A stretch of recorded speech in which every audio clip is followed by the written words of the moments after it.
नमस्कार मित्रों। मैं आपका मित्र दीपक तनेजा आप सभी का स्वागत करता हूं आपके सबसे लोकप्रिय चैनल विस्तार। मित्रों, एक लंबे समय के बाद हम मेडिकल एस्ट्रोलॉजी का नया बैच आज अनाउंस करने के लिए यहाँ। मुझे पीछे बहुत सारे लोगों ने बार बार फोन करके आग्रह किया कि आप मेडिकल एस्ट्रोलॉजी का नया बैच जल्दी से लॉन्च कीजिए।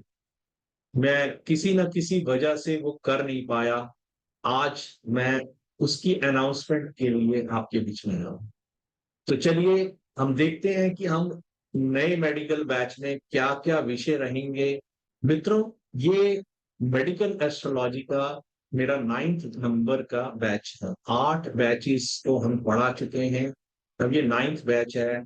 और ये 11 अगस्त 2024 को सुबह 10 बजे रविवार का दिन है। हम अपनी इंट्रोडक्टरी क्लास रखेंगे जिसमें हम बेसिक रूल्स जो है उनके ऊपर बात करेंगे कि हम किस रूल्स के बेसिस पर कुंडलियों का विश्लेषण करेंगे। लेकिन पहली 2-3 क्लासेस हम पढ़ाते हैं कि हमारे जो स्टूडेंट को हम रूल्स बताते हैं कि किस प्रकार से कुंडली उन्हें देखनी है, ताकि जब क्लास में हम किसी भी कुंडली पे बात करें तो मेरे और उनके बीच में पूरा तारतम्य रहना चाहिए, पूरी अंडरस्टैंडिंग रहनी चाहिए कि हम किस तरह से कुंडली देख रहे हैं और देखने का तरीका क्या है। वो बेसिक रूल्स पहले हम बताते हैं, जिसमें कि नाड़ी के रूल्स रहते हैं, जिसमें डायरेक्शनल एस्पेक्ट्स 2 12 3 11 रिलेशनशिप एस्पेक्ट्स हो गया, डिस्पोजिटर। इसके साथ साथ हम ये देखते हैं कि पाप कत्री, शत्रु कत्री, मित्र कत्री का मेडिकल एस्ट्रोलॉजी में किस प्रकार का प्रभाव रहता है। इसी प्रकार से कौन सा भाव, कौन सा ग्रह और कौन सी राशि इस चार्ट में वीक है और किस प्रकार के रोगों को देने में सक्षम है, ये शुरुआत पहली 2-3 क्लासेस हमारी इन्हीं विषयों पर रहती है। हमारे चैनल पर ऑलरेडी मेरे कुछ वीडियोस हैं जो आप में से कई लोगों ने पहले देखे होंगे। वो है ब्रेन ट्यूमर, करेक्टरिस्टिक्स ऑफ वात पित्त एंड कफ, उसके 2 पीपीटी हैं। Colic disease, gluten intolerance, constipation in kids, dengue fever symptoms and remedies, home remedies for high BP. और होम रेमेडीज के एक और वीडियो है, इन्फ्लुएंजा है। इन्फ्लुएंजा के बाद हम जो है नेक्स्ट जो है हमारा इंपॉर्टेंट पॉइंट जो रहते हैं, कैसे बर्थ चार्ट देखते हैं, जो मैंने शुरू में बताया उसको बताते हैं। लूज मोशंस के बारे में हमारा जो है वीडियो ऑलरेडी है। Pneumonia, psoriasis, speech observation, tennis elbow, epilepsy, insomnia, vertigo, depression के 3 वीडियोस हैं।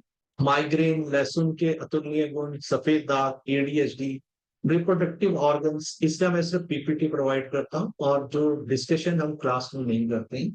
12 corneal nerves, human body, tinnitus, विषयोग, मैग्नीशियम की deficiency, deficiencies of vitamin D और अदर विटामिन जो है उसके बारे में। एक्ने, पोस्ट ट्रॉमेटिक स्ट्रेस और शेकिंग हैंड रीजंस, मतलब आपने कभी कभी सुना होगा एक बीमारी होती है जिसे कहते हैं एसेंशियल ट्रेमर्स, उसके बारे में है। इन सब के भी जो पीपीटीज हैं हम वो प्रोवाइड करते हैं अपने स्टूडेंट्स को जो हमारे क्लास को ज्वाइन करते हैं। और जो हमारे अपने नए जो हमारे उस क्लास का जो सब्जेक्ट रहता है वो हम पहले सबसे पहले पढ़ाते हैं प्लैनेट्स के साइन हाउसेस एंड नक्षत्रास, जो लगभग 200 पीपीटीज 200 प्लस पीपीटीज का हो जाता है।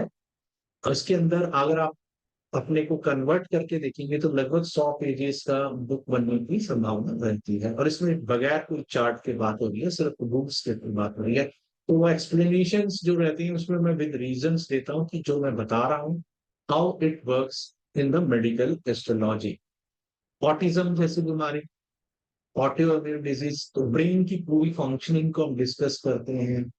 ब्लड बोन्स के बारे में, ब्रेन की फंक्शनिंग क्या रहती है, ब्रेन कैसे काम करता है, उसमें न्यूरॉन्स का क्या फंक्शन है, न्यूरॉन्स के ट्रांसमीटर्स कैसे कम्युनिकेट करते हैं वहां पर ब्रेन में, और कौन से जो हार्मोन्स को रिलीज करने वाले, उनको सिक्रेशंस देने वाले कौन से ऑर्गन्स हैं जो जो किस प्रकार से वो कार्य करते हैं। कैंसर जैसी disease, central nervous system, cerebral palsy, eyes की बीमारियां जितनी भी होती हैं उनको हम डिस्कस करते हैं। Fissure, fistula, gall bladder, glands कैसे काम करते हैं, जैसे मैंने पहले भी बताया, जो कुछ ग्लैंड्स हमारे ब्रेन में है, कुछ हमारे नेक में है, कुछ हमारे स्टमक एरिया में है, तो ये सभी ग्लैंड्स का, एंडोक्राइन एक्सोक्राइन ग्लैंड्स का फंक्शनिंग के ऊपर उनकी अगर खराबी आती है तो किस प्रकार की होती है और किस प्रकार के बीमारियां हमारे को मिलती हैं उनके खराब होने से, उनके कारण, साइंटिफिक रीजंस जो as per medical medical science है, उसके साथ साथ हमारा आयुर्वेद क्या कहता है और हमारी मेडिकल एस्ट्रोलॉजी क्या कहती है, और उनकी रेमेडीज कैसे है। हार्ट की कितने टाइप की बीमारी होती है, चार चैम्बर हैं, उनकी पंपिंग का क्या रहता है, और जो हार्ट की डिजीज से रिलेटेड कई और टॉपिक्स रहते हैं जो जनरली कहीं पर ज्यादातर लोगों को पता ही नहीं है। जैसे मैं आज भी एक कंसल्टेंसी दे रहा था, तो उस कंसल्टेंसी में उनको हार्ट डायरेक्टली नहीं थी प्रॉब्लम, लेकिन उनकी लेग में क्लॉटिंग्स हो गई थी, जो इन इम्पैक्ट आगे चलकर पड़ता है हार्ट की बीमारी पे। और उनको आज तक, उस सर्जरी के बाद आज तक भी अपने ब्लड को पतला करने वाली मेडिसिन लेनी पड़ती है। How the foetus grow in the वॉर्म, जो हमारी मेडिकल साइंस है वो, और हमारे ज्योतिष में हमारे जो पूर्वजों ने, हमारे ऋषियों ने उसके विषय में क्या बताया है, उसको हम देखते हैं, कैसे उसका हम एस्ट्रोलॉजिकली सारा कुछ समझते हैं। इसके बाद आईवीएफ से बच्चा होने का संभावना, पहली बात तो ये कि चाइल्ड बर्थ होगा या नहीं होगा। चाइल्ड बर्थ नहीं होने के कारण, और उसके बाद उस चाइल्ड बर्थ के ना होने के बाद, क्या वो किसी रेमेडी के द्वारा, किसी ट्रीटमेंट के द्वारा, आईवीएफ के द्वारा पॉसिबल है या नहीं है, तो ये हम पढ़ाते हैं। इसके बाद किडनी, किडनी जैसी जो भी समस्या आती है, लिवर, लिवर हो गया, लिवर की बीमारियां कितने प्रकार की होती हैं, उनके किस किस तरीके के असर हमारे लाइफ पे पड़ते हैं और उनकी रेमेडीज क्या हैं, उनको कैसे ज्योतिष में कैसे देखा जाता है। लंग्स, लंग्स की सारी प्रकार की बीमारियों का डीप एनालिसिस और उनके ऊपर हमारा डिस्कशन रहता है। और हम चार्ट्स जो है स्टूडेंट के द्वारा जो दिए जाते हैं, उन्हीं चार्ट्स के ऊपर क्लास में प्रैक्टिस करते हैं। मैं कभी अपने दिए पुराने चार्ट्स को या क्लाइंट्स के चार्ट्स को कभी किसी को शेयर नहीं करता हूँ, क्योंकि मैं नहीं चाहता कि उनको आदत रहे दो चार पांच चार्ट्स तक ही देखने की। मैं हमेशा ये चाहता हूँ कि जब वो किसी भी चार्ट पर प्रैक्टिस कर लेंगे तो उनको कभी भी किसी समय में किसी चार्ट को देखने में कभी समस्या नहीं है। लिम्फेटिक सिस्टम कैसे काम करता है, उसको देखने वाले हाउसेस क्या है, न्यूरॉन क्या है, न्यूरॉन का रोल क्या रहता है, वो हमारे शरीर में किस प्रकार के मैसेजिंग, कंट्रोलिंग, बैलेंसिंग के कामों में किस प्रकार का सहायक रहता है, पैरालिसिस कितने प्रकार की होती हैं, जो बेल्स पैलेसिस से लेके पार्शियल पैरालिसिस, उसको देखने का तरीका, उसके कारण, उसको समझने का तरीका जो है कुंडली में देखना सिखाते हैं। पाइल्स क्यों होती है, उसके पीछे के कारण क्या है, ज्योतिष में आसानी से कैसे आप एक मिनट में किसी को बता सकते हैं कि पाइल्स जैसी बीमारी हो सकती है। पिट्यूटरी ग्लैंड का क्या रोल है, पिट्यूटरी ग्लैंड हमारे किस तरह से हमारे लाइफ में सबसे इंपॉर्टेंट रोल प्ले करता है। स्किन जो हमारा सबसे बड़ा लार्जेस्ट ऑर्गन है, वो कैसे हम देखते हैं और उससे संबंधित कितने प्रकार के रोग होते हैं और उनके कारणों को जानना और उन्हें दूर करना। जैसे आजकल हर्पीस के बारे में काफी ज्यादा फैल रही है, हर्पीस जो है लगातार सुनने में आ रहा है आए दिन नए नए व्यक्तियों के द्वारा कि मुझे हर्पीस हो गया, मुझे हर्पीस हो गई है। मैं, मेरे ही परिचित लोगों में काफी सारे लोगों का हर्पीस की बीमारी है। उसके बाद सैरोगेसी, जैसे कि हमने पीछे बात की, पहले मदर बन सकती है लेडी या नहीं बन सकती, मदर नहीं बन सकती तो क्या आईवीएफ के द्वारा हो सकता है, नहीं हो सकता। जब ये दोनों चीजें फेल हो जाती हैं तो सैरोगेसी के बारे में आज इंटरनेशनल लेवल पे किस प्रकार की सोच है, किस प्रकार से इसको इम्प्लीमेंट किया जाता है और क्या क्या फॉर्मेलिटीज रहती हैं। इसके साथ साथ हम ज्योतिष में किस प्रकार से देखते हैं कि सैरोगेसी जो होगी वो कामयाब होगी। मैं इवन जो भी ऑर्गन्स ट्रांसप्लांट या जो ऑर्गन्स के रिमूवल का होता है वो भी मैं सिखाता हूँ अपने स्टूडेंट्स को। थायराइड ग्लैंड्स, ग्रोथ ग्लैंड्स, ये सब चीज हमारे लाइफ में किस प्रकार से काम करती हैं वो सिखाते हैं। वेरिकोज वेन्स, वेरिकोज वेन्स किन लोगों को होती है, क्यों होती है, उसके पीछे के कारण क्या है और उसकी एस्ट्रोलॉजिकली आप कैसे देख सकते हैं।